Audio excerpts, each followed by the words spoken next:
ಓಂ ನಮೋ ಭಗವತೆ ವಾಸುದೇವಾಯ ನಮಃ. ನಮಸ್ಕಾರ ಸ್ನೇಹಿತರೆ, welcome to VRL astro and Ayur 369 YouTube channel. ಮಕರ ರಾಶಿ ಶ್ರವಣ ನಕ್ಷತ್ರದಲ್ಲಿ ಹುಟ್ಟಿದ ವ್ಯಕ್ತಿಗಳ ಗುಣ ಸ್ವಭಾವಗಳೇನು, ಇವರ ಅದೃಷ್ಟದ ವೃತ್ತಿಗಳು ಯಾವ್ಯಾವುದು, ಇವರ ಆರೋಗ್ಯದ ಬಗ್ಗೆ, ಈ ನಕ್ಷತ್ರದ 4 ಪಾದಗಳಲ್ಲಿ ಜನಿಸಿದವರು ಹೇಗಿರ್ತಾರೆ, ಈ ನಕ್ಷತ್ರಕ್ಕೆ ಯಾವ ಗ್ರಹದ ಶಾಪವಿದೆ, ಈ ಗ್ರಹಕ್ಕೆ ನೀವು ಯಾವ ರೀತಿ ಪರಿಹಾರವನ್ನು ಮಾಡಿಕೊಳ್ಬಹುದು ಎಂಬಂತಹ ಸಾಕಷ್ಟು ಇಂಟ್ರೆಸ್ಟಿಂಗ್ ವಿಚಾರಗಳನ್ನು ಇವತ್ತಿನ ವಿಡಿಯೋದಲ್ಲಿ ತಿಳಿಸ್ಕೊಡ್ಲಿದ್ದೇನೆ. ಕಾಲಪುರುಷನ ಕುಂಡಲಿಯ 10ನೇ ಮನೆಯಾದ ಮಕರ ರಾಶಿಯಲ್ಲಿ ಶ್ರವಣ ನಕ್ಷತ್ರ 22ನೇ ನಕ್ಷತ್ರವಾಗಿದೆ. ಶ್ರವಣ ನಕ್ಷತ್ರ 3 ಹೆಜ್ಜೆಗಳ ರೀತಿಯಲ್ಲಿ ಕಾಣುತ್ತದೆ ಮತ್ತು ಕಿವಿಯ ಆಕಾರದಲ್ಲಿ ಈ ನಕ್ಷತ್ರವನ್ನು ಕಾಣಬಹುದು ನಾವು. ಮಹಾವಿಷ್ಣುವು ಶ್ರವಣ ನಕ್ಷತ್ರದಲ್ಲೇ ಜನಿಸಿದ್ದು, ರಾವಣನ ತಮ್ಮನಾದ ವಿಭೀಷಣನು ಸಹ ಜನಿಸಿದ್ದು ಶ್ರವಣ ನಕ್ಷತ್ರದಲ್ಲಿಯೇ. ಈ ನಕ್ಷತ್ರದ ದೇವತೆ ಮಹಾವಿಷ್ಣು, ಅಧಿದೇವತೆ ಸರಸ್ವತಿ ದೇವಿ. ನೀವು ಶ್ರವಣ ನಕ್ಷತ್ರದಲ್ಲಿ ಜನಿಸಿದ್ದರೆ ನೀವು ಸರಸ್ವತಿ ದೇವಿಯನ್ನು ಆರಾಧನೆ ಮಾಡಬೇಕು. ನಿಮಗಿರುವಂತಹ ದೊಡ್ಡ ಶಕ್ತಿ ಎಂದರೆ ನಿಮಗೆ ಇರುವಂತಹ ವಾಕ್ಸಿದ್ಧಿ. ನೀವು ಒಳ್ಳೆಯ ಮಾತುಗಾರರು, ಸೋಷಿಯಲ್ ಸರ್ಕಲ್ನಲ್ಲಿ ತುಂಬ ಚೆನ್ನಾಗಿ ಮಾತನಾಡ್ತೀರಾ. ನೀವು ಸರಸ್ವತಿಯ ಆರಾಧನೆಯನ್ನು ಮಾಡುವುದರಿಂದ ನಿಮ್ಮ ವಾಕ್ ಶಕ್ತಿಯನ್ನು ಇನ್ನಷ್ಟು ಹೆಚ್ಚಾಗಿಸ್ಕೊಳ್ಬಹುದು. ನಿಮ್ಮ ಮಾತೇ ನಿಮಗೆ ಶಕ್ತಿಯಾಗಿರುತ್ತದೆ. ಶ್ರವಣ ನಕ್ಷತ್ರದಲ್ಲಿ ಹುಟ್ಟಿದ ವ್ಯಕ್ತಿಗಳು ಮೀಡಿಯಂ ಹೈಟನ್ನು ಹೊಂದಿರ್ತಾರೆ. ಮುಖದ ಮೇಲೆ ಒಂದು ಮಚ್ಚೆ ಇರುತ್ತದೆ, ಹುಟ್ಟು ಮಚ್ಚೆ ಒಂದು ಯಾವುದಾದರೂ ಇದ್ದೇ ಇರುತ್ತದೆ, ಅಥವಾ ಬರ್ತ್ ಮಾರ್ಕ್ ಅಂತಾನೂ ಕರೀಬಹುದು ಇದನ್ನು. ಈ ರೀತಿಯ ಮಚ್ಚೆಯನ್ನು ಇವರ ಮುಖದ ಮೇಲೆ ಕಾಣಬಹುದು. ಶ್ರವಣ ನಕ್ಷತ್ರದಲ್ಲಿ ಹುಟ್ಟಿದವರಿಗೆ ಶುಕ್ರ ಗ್ರಹದ ಶಾಪವಿರುತ್ತದೆ. ಆದ್ದರಿಂದ ನಿಮಗೆ ಹೆಣ್ಣು ಮಕ್ಕಳಿಂದ ತೊಂದರೆ ಉಂಟಾಗ್ತಾ ಇರುತ್ತೆ ಅಥವಾ ಅವಮಾನ ಅಪಮಾನಗಳು ಉಂಟಾಗುವ ಕಾರಣದಿಂದ ನೀವು ಹೆಣ್ಣು ಮಕ್ಕಳ ಜೊತೆ ಮಾತನಾಡುವಾಗ, ವ್ಯವಹರಿಸುವಾಗ ಬಹಳ ಎಚ್ಚರಿಕೆಯಿಂದ ಇರಬೇಕಾಗುತ್ತೆ. ಇದಕ್ಕೆ ಪರಿಹಾರವನ್ನು ಕೊನೆಯಲ್ಲಿ ಹೇಳಿಕೊಡಲಿದ್ದೇನೆ. ನಿಮ್ಮ ಕಮ್ಯುನಿಕೇಷನ್ ಸ್ಕಿಲ್ ಬಹಳ ಚೆನ್ನಾಗಿರುತ್ತದೆ. ಪೂರ್ವಾಷಾಢ ನಕ್ಷತ್ರ, ಉತ್ತರಾಷಾಢ ನಕ್ಷತ್ರ, ಶ್ರವಣ ನಕ್ಷತ್ರದವರಿಗೆ ಮಾತನಾಡುವಂತಹ ಕಲೆ ಬಹಳ ಚೆನ್ನಾಗಿರುತ್ತದೆ. ಆದರೆ ಈ 2 ನಕ್ಷತ್ರಗಳಿಗಿಂತ ಶ್ರವಣ ನಕ್ಷತ್ರದಲ್ಲಿ ಹುಟ್ಟಿದವರು ಮಾತನಾಡುವ ರೀತಿ ಬಹಳ ಎಕ್ಸಲೆಂಟ್ ಆಗಿರುತ್ತದೆ ಅಂತಲೇ ಹೇಳಬಹುದು. ನೀವು ನಿಮ್ಮ ವಸ್ತುಗಳನ್ನು ಬಹಳ ನೀಟಾಗಿ, ಕ್ಲೀನಾಗಿ, ವೆಲ್ ಅರೇಂಜ್ಡ್ ಆಗಿ ಇಟ್ಕೊಂಡಿರ್ತೀರ.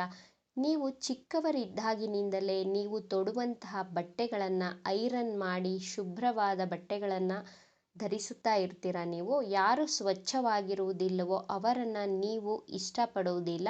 ದಯಾವಂತರಾಗಿರ್ತೀರ, ನಿಮ್ಮಲ್ಲಿ ಕರುಣೆ ತುಂಬಿರುತ್ತದೆ. ಒಳ್ಳೆ ರುಚಿಯಾದ ಶುಚಿಯಾದ ಊಟ ತಿಂಡಿಗಳನ್ನು ಸವಿಯಲು ಇಷ್ಟಪಡ್ತೀರ. ನೀವು ದೇವರ ಮೇಲೆ ಹೆಚ್ಚು ಭಯ ಭಕ್ತಿ ಉಳ್ಳವರು ಆಗಿರ್ತೀರ. ಹೆಚ್ಚು ನಂಬಿಕೆಯನ್ನು ಇಟ್ಟಿರ್ತೀರ ದೇವರ ಮೇಲೆ.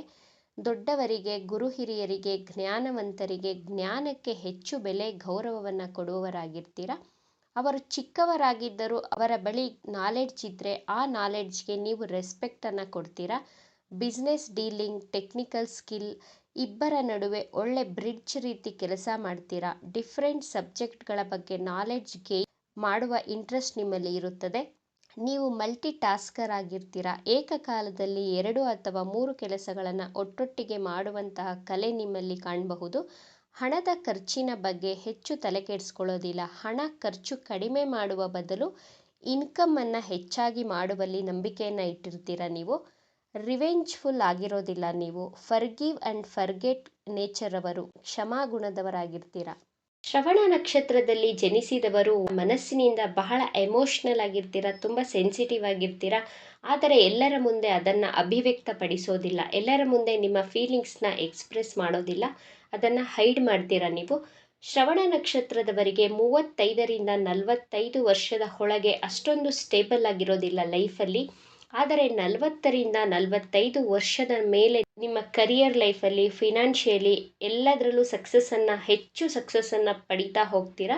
ನೀವು ಬಹಳ ಕ್ವಿಕ್ ಲರ್ನರ್ ಆಗಿರ್ತೀರ. ಯಾವುದೇ ಸಬ್ಜೆಕ್ಟ್ ಆದರೂ ಬಹಳ ಬೇಗ ಕಲಿಯುವವರಾಗಿರ್ತೀರ. Multi tasker ಆಗಿರ್ತೀರ. ಪರೋಪಕಾರಿ ಗುಣದವರಾಗಿರ್ತೀರ. ಬೇರೆಯವರಿಗೆ ಸಹಾಯವನ್ನು ಮಾಡುವಂತಹ ಗುಣ ನಿಮ್ಮಲ್ಲಿ ಕಾಣಬಹುದು. ಶ್ರವಣ ನಕ್ಷತ್ರದವರಿಗೆ ಯಾವ ರೀತಿ ಜಾಬ್ ಸೂಟ್ ಆಗುತ್ತೆ ಅಂತ ನೋಡೋದಾದರೆ, ನೀವು ಭಾಷಾ ವಿಜ್ಞಾನಿಗಳಾಗಬಹುದು, ಲ್ಯಾಂಗ್ವೇಜ್ ಟ್ರಾನ್ಸ್ಲೇಟರ್ ಆಗಬಹುದು, ಮೀಡಿಯಾ ರಿಲೇಟೆಡ್ ಜಾಬ್ ಮಾಡಬಹುದು, ರೇಡಿಯೋ ಟೆಲಿವಿಷನ್ ಫೀಲ್ಡ್ನಲ್ಲಿ ಹಾಗೂ ಪತ್ರಿಕೋದ್ಯಮದಲ್ಲಿ, ಟೆಲಿಫೋನ್ ಆಪರೇಟರ್ ಆಗಿ ಕೆಲಸ ಮಾಡಬಹುದು, ಟಾಕ್ ಶೋ ಹೋಸ್ಟ್ ಮಾಡಬಹುದು, ಒಳ್ಳೆಯ ರಾಜಕಾರಣಿಯಾಗಬಹುದು, ಹೋಟೆಲ್ ಇಂಡಸ್ಟ್ರಿಯಲ್ಲಿ ಕೆಲಸ ಮಾಡಬಹುದು, ಟ್ರಾನ್ಸ್ಪೋರ್ಟ್ ಮತ್ತು ಟೂರಿಸಂ ಇಂಡಸ್ಟ್ರಿಯಲ್ಲಿ ಹೆಚ್ಚು ಸಕ್ಸಸ್ಸನ್ನು ಪಡಿಬಹುದು, ಒಳ್ಳೆ ಹೀಲರ್ಗಳಾಗಬಹುದು, ಮ್ಯೂಸಿಯಮ್ಮಲ್ಲಿ ವರ್ಕ್ ಮಾಡಬಹುದು. ಶ್ರವಣ ನಕ್ಷತ್ರದವರ ಮ್ಯಾರಿಡ್ ಲೈಫ್ ಹೇಗಿರುತ್ತೆ ಅಂತ ನೋಡೋದಾದರೆ, ಶ್ರವಣ ನಕ್ಷತ್ರದವರ ಮ್ಯಾರಿಡ್ ಲೈಫ್ ಮೀಡಿಯಂ ಆಗಿರುತ್ತದೆ. ನಿಮ್ಮ ವೈವಾಹಿಕ ಜೀವನದಲ್ಲಿ ಆಗಾಗ್ಗೆ ಭಿನ್ನಾಭಿಪ್ರಾಯಗಳು, ಕಲಹಗಳು ಬರ್ತಾ ಇರುತ್ತೆ.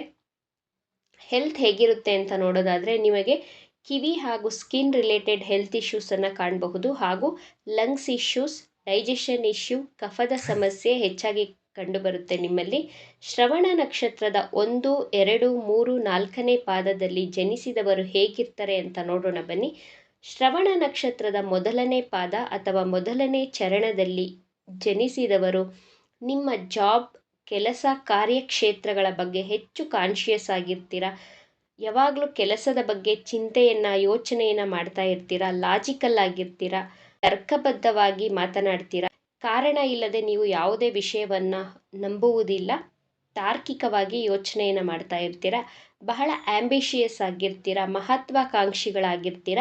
ಶ್ರವಣ ನಕ್ಷತ್ರದ 2ನೇ ಪಾದದಲ್ಲಿ ಜನಿಸಿದವರು ಸಾಫ್ಟ್ ಸ್ಪೋಕನ್ ಆಗಿರ್ತೀರ, ಮೃದು ಭಾಷಿಗಳು, ವಿಚಾರವಾದಿಗಳು ಆಗಿರ್ತೀರ. ಬಹಳ ಡಿಪ್ಲೊಮ್ಯಾಟಿಕ್ ಆಗಿ ಥಿಂಕ್ ಮಾಡ್ತಾ ಇರ್ತೀರ, ಬುದ್ಧಿವಂತರಾಗಿರ್ತೀರ. ಹಣವನ್ನು ಹೇಗೆ ದುಡಿಯಬೇಕು ಎಂಬಂತಹ ಕಲೆ ನಿಮಗೆ ಬಹಳ ಚೆನ್ನಾಗಿ ಗೊತ್ತಿರುತ್ತದೆ. ಮನಿ ಮ್ಯಾನೇಜ್ಮೆಂಟ್ ಸ್ಕಿಲ್ ನಿಮ್ಮಲ್ಲಿ ಕಾಣಬಹುದು. ಶ್ರವಣ ನಕ್ಷತ್ರದ 3ನೇ ಪಾದದಲ್ಲಿ ಹುಟ್ಟಿದವರು ಕಲಹಪ್ರಿಯರಾಗಿರ್ತೀರ, ಸ್ವಲ್ಪ ಜಗಳ ಆಡುವವರು ಆಗಿರ್ತೀರ. ಉತ್ತಮ ಬರಹಗಾರರಾಗಿರ್ತೀರ, ಪರೋಪಕಾರಿ ಗುಣದವರು, ವಿಶಾಲ ಹೃದಯವುಳ್ಳವರು, ಬಂಧು ಮಿತ್ರರಲ್ಲಿ ಪ್ರೀತಿ ಉಳ್ಳವರಾಗಿರ್ತೀರ, ಧೈರ್ಯಶಾಲಿಯಾಗಿರ್ತೀರ, ಕೀರ್ತಿವಂತರು, ಸ್ವಾಭಿಮಾನಿಯೂ ಆಗಿರ್ತೀರ. ಇವರು ಮೀಡಿಯಾದಲ್ಲಿ ಒಳ್ಳೆ ಹೆಸರನ್ನು ಗಳಿಸಬಹುದು, ಒಳ್ಳೆ ನೇಮ್ ಆ್ಯಂಡ್ ಫೇಮ್ ಮಾಡಬಹುದು. ಮೀಡಿಯಾ ರಿಲೇಟೆಡ್ ವರ್ಕ್ ಮಾಡ್ತಾ ಇದ್ದರೆ ಒಳ್ಳೆ ನೇಮ್ ಆ್ಯಂಡ್ ಫೇಮನ್ನು ಮಾಡಬಹುದು. ಶ್ರವಣ ನಕ್ಷತ್ರದ 4ನೇ ಪಾದದಲ್ಲಿ ಜನಿಸಿದವರು ಕ್ರಯ ವಿಕ್ರಯಗಳಲ್ಲಿ ನಿಪುಣರಾಗಿರ್ತಾರೆ. ಒಳ್ಳೆ ವ್ಯವಹಾರ ಜ್ಞಾನವುಳ್ಳವರು, ಧಾರ್ಮಿಕ ಕಾರ್ಯಗಳಲ್ಲಿ ಹೆಚ್ಚು ಆಸಕ್ತಿ ಉಳ್ಳವರು, ಸರ್ವಜನ ಪ್ರಿಯರು. ಎಲ್ಲರೂ 4ನೇ ಪಾದದಲ್ಲಿ ಜನಿಸಿದವರನ್ನು ಇಷ್ಟಪಡ್ತಾರೆ, ಪ್ರಶಂಸೆಯನ್ನು ಮಾಡ್ತಾರೆ. ಹೋಟೆಲ್ ಇಂಡಸ್ಟ್ರಿಯಲ್ಲಿ ಹೆಚ್ಚು ಸಕ್ಸಸ್ಸನ್ನು, ಲಾಭವನ್ನು ಪಡಿತಾ ಹೋಗ್ಬೋದು ನೀವು. ಶ್ರವಣ ನಕ್ಷತ್ರದವರಿಗೆ ಶುಕ್ರ ಗ್ರಹದ ಶಾಪವಿದೆ ಅಂತ ವಿಡಿಯೋದ ಪ್ರಾರಂಭದಲ್ಲೇ ಹೇಳಿದ್ದೆ. ಈ ಶುಕ್ರ ಗ್ರಹದ ಶಾಪದಿಂದ ಮುಕ್ತಿ ಪಡೆಯಬೇಕು ಅಂದರೆ ನೀವು ಮೊಸರಿನ ಗಡಿಗೆಯ ಚಿತ್ರವನ್ನು ಸದಾ ನಿಮ್ಮ ಪರ್ಸ್ನಲ್ಲಿ ಅಥವಾ ನಿಮ್ಮ ಪಾಕೆಟ್ನಲ್ಲಿ ಇಟ್ಕೊಳ್ಬಹುದು. ಇಂಟರ್ನೆಟ್ಟಿಂದ ಡೌನ್ಲೋಡ್ ಮಾಡ್ಕೊಳ್ಳಿ ಮೊಸರು ಇರುವಂತಹ ಗಡಿಗೆಯ ಚಿತ್ರ. ಹೆಣ್ಣು ಮಕ್ಕಳನ್ನು ಗೌರವಿಸಬೇಕಾಗುತ್ತೆ. ನೀವು ಹಣಕ್ಕೆ ಗೌರವವನ್ನು ಕೊಡಬೇಕು. ಮತ್ತು ಹೆಚ್ಚು ಹೆಚ್ಚು ಮಹಾಲಕ್ಷ್ಮಿಯ ಆರಾಧನೆಯನ್ನು ಮಾಡುವುದರ ಮೂಲಕ ನಿಮ್ಮ ಅದೃಷ್ಟವನ್ನು ಹೆಚ್ಚಾಗಿಸ್ಕೊಳ್ಬಹುದು. ಇವಿಷ್ಟು ವಿಚಾರಗಳು ಶ್ರವಣ ನಕ್ಷತ್ರದಲ್ಲಿ ಜನಿಸಿದವರ ಗುಣ ಸ್ವಭಾವಗಳಾಗಿತ್ತು. ಈ ವಿಡಿಯೋ ನಿಮಗೆ ಇಷ್ಟ ಆಗಿದೆ ಅಂತ ಭಾವಿಸ್ತಿದ್ದೇನೆ. ಇಷ್ಟ ಆಗಿದ್ದರೆ ನಮ್ಮ ಚಾನಲನ್ನು ತಪ್ಪದೇ ಸಬ್ಸ್ಕ್ರೈಬ್ ಮಾಡ್ಕೊಳ್ಳಿ. ಈ ವಿಡಿಯೋಗೆ ಒಂದು ಲೈಕ್ ಕೊಡೋದನ್ನು ಮರಿಬೇಡಿ. ನಿಮ್ಮ ಫ್ರೆಂಡ್ಸ್ ಆ್ಯಂಡ್ ಫ್ಯಾಮಿಲಿ ಗ್ರೂಪಲ್ಲಿ ಈ ವಿಡಿಯೋವನ್ನು ಹೆಚ್ಚು ಹೆಚ್ಚು ಶೇರ್ ಮಾಡಿ. ನಿಮ್ಮ ಅಭಿಪ್ರಾಯಗಳನ್ನು ತಪ್ಪದೇ ಕಮೆಂಟ್ ಬಾಕ್ಸ್ನಲ್ಲಿ ತಿಳಿಸಿ. Thank you friends.